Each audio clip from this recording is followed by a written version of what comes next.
War and Politics, 1964. The quarantine of Cuba, abruptly announced 14 days before the elections in 1962, was applauded as a firm stand against communism. New frontier politicians who had been on the verge of defeat because of the administration's soft policy on Cuba were successful at the polls. It later became apparent, however, that instead of taking a strong stand against communists in Cuba, our government had made harmful concessions to communists. Are we having a rerun in 1964? One reason for Senator Goldwater's massive support is public revolt against policy in Vietnam, which prohibits our soldiers from using the best tactics and weapons in war, and when they are captured, abandons them.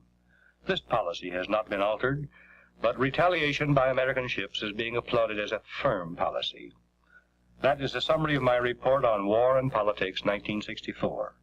The full report after a message from my sponsor. In the 1962 election year, it was generally apparent that the New Frontier administration was in political trouble because of its soft Cuban policy. On October 22nd, 14 days before the elections, President Kennedy abruptly announced a quarantine of Cuba. The president said he had just discovered what astute observers had known for 2 years, that the Soviets had established in Cuba missile sites with the capability of striking the heartland of the United States. We did not stop or search any communist ships to determine whether they were hauling missiles in or out of Cuba.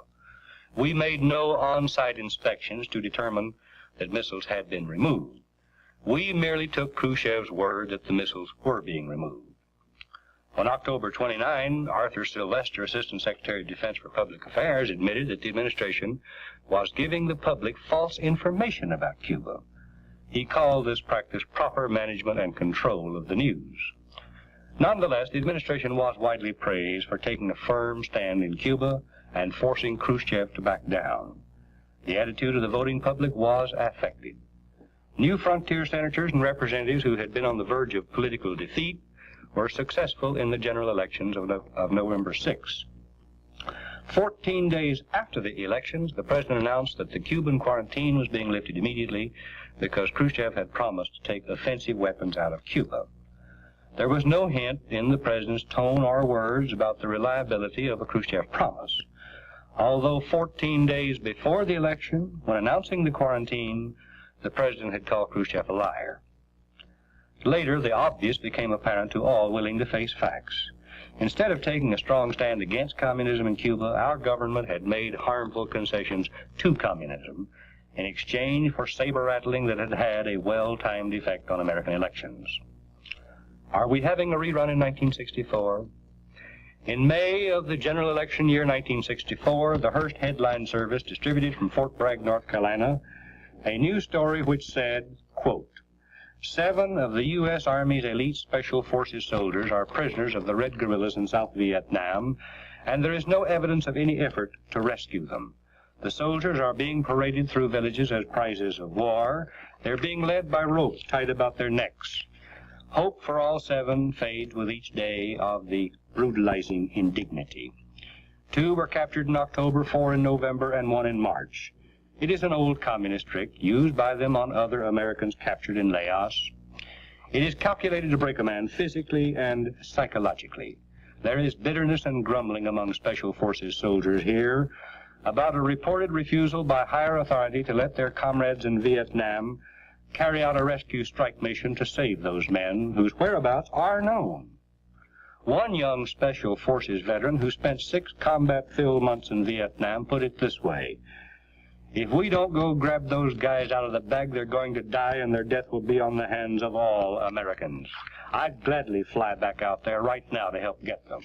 Who are these communist guerrillas anyway? They're not 9 feet tall. They're not even 5 feet tall. What kind of a country is this, with all our power, letting a bunch of half-pint, 2-bit guerrillas do a thing like this to us? Initial responsibility for the decision not to rescue the captured Americans rests with the U.S. ambassador in Saigon. Ultimate responsibility rests with President Johnson. End quote. Like the war in Korea, the war in South Vietnam is waged from the American side with self-imposed limitations against provoking the principal enemy. Communist guerrillas are trained in Communist North Vietnam by Communist China and the Soviet Union, by land, by Soviet airlift, and by sea. Troops and supplies from North Vietnam are moved into Laos, which is off limits for South Vietnamese because Laos is neutral. From their safe bases in Laos, Communist guerrillas have a choice of hundreds of trails for raids across the border into South Vietnam. When they meet opposition, they retreat to safety in privileged sanctuaries, where American policy will not permit them to be followed or their supply bases attacked. A principal sea route by which Soviet and Communist Chinese supply the Communist guerrillas is the Tonkin Gulf, an arm of the South China Sea, washing the shores of North Vietnam and Communist China. Since early 1963, a few U.S. naval units have patrolled in Tonkin Gulf. Their exact mission has never been made clear. Apparently, they are intended to conduct some sort of surveillance of communist supplies being shipped to South Vietnam guerrillas, though there has never been any indication of effort to stop such shipments. Indeed, it is difficult to imagine how our Navy could close the Tonkin Gulf sea traffic in supplies to guerrillas in South Vietnam, since the traffic is in small vessels which hug the shore well inside the 3-mile limit which our vessels carefully avoid. On July 15, 1964, Senator Barry Goldwater of Arizona was nominated the Republican candidate for president.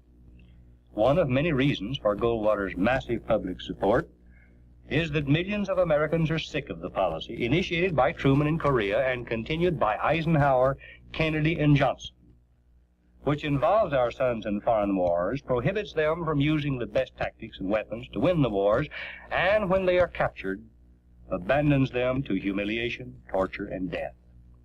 It was obvious that administration policies in Vietnam would become a damaging campaign issue against President Johnson in the elections this year. Something had to be done. On August 2nd, the U.S. destroyer Maddox was on patrol in Tonkin Gulf, 30 miles off the coast of North Vietnam. 3 small, high-speed North Vietnamese torpedo boats, made in the Soviet Union, approached the Maddox in an attack maneuver, refusing to stop when the Maddox fired shots across their bows. A U.S. aircraft carrier patrolling nearby sent planes to help, the pilots under instructions not to fire unless they or the Maddox were fired upon. The attacking PT boats fired but missed. Answering fire from the Maddox and from U.S. planes hit all 3 attacking boats, sinking 1, damaging the other 2. The U.S. destroyer C. Turner Joy was sent into Tonkin Gulf to reinforce the Maddox, and another U.S. carrier was moved in from Hong Kong. On August 4, 1964, an undetermined number of North Vietnamese PT boats attacked the Maddox and the C. Turner Joy in the Tonkin Gulf, this time about 65 miles off the coast of North Vietnam. The American vessels, with air assistance from the 2 carriers, repulsed the attacks.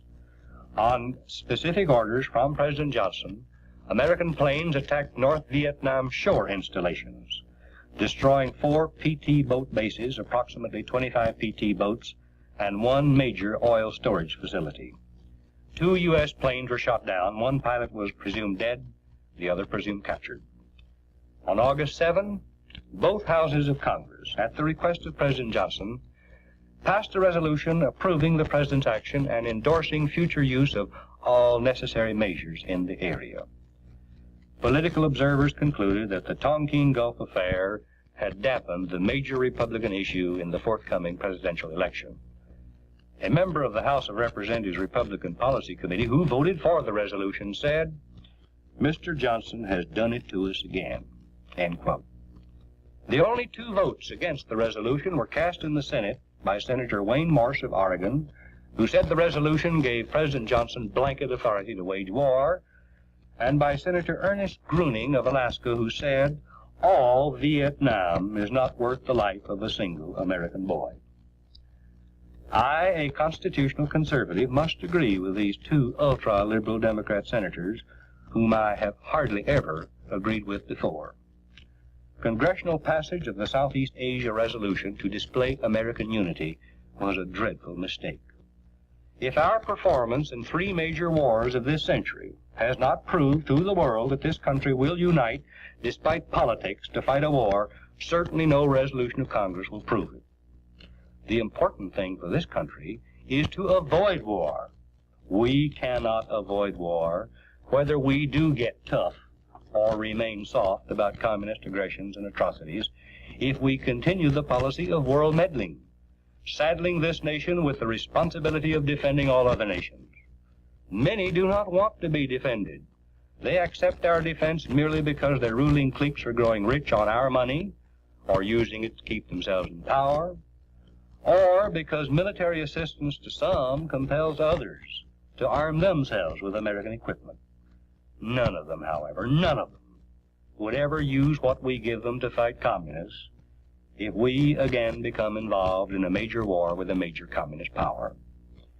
We cannot prevent other nations from warring with one another, and we cannot prevent them from turning to communism, and we have no business trying.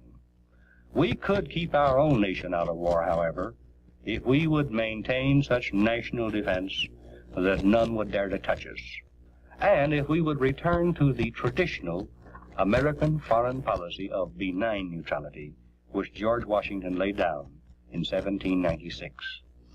The massive efforts made with American tax money to keep the world safe from communism has in many areas of the world bought socialism for the communists, and in Latin America particularly is turning the country to communism.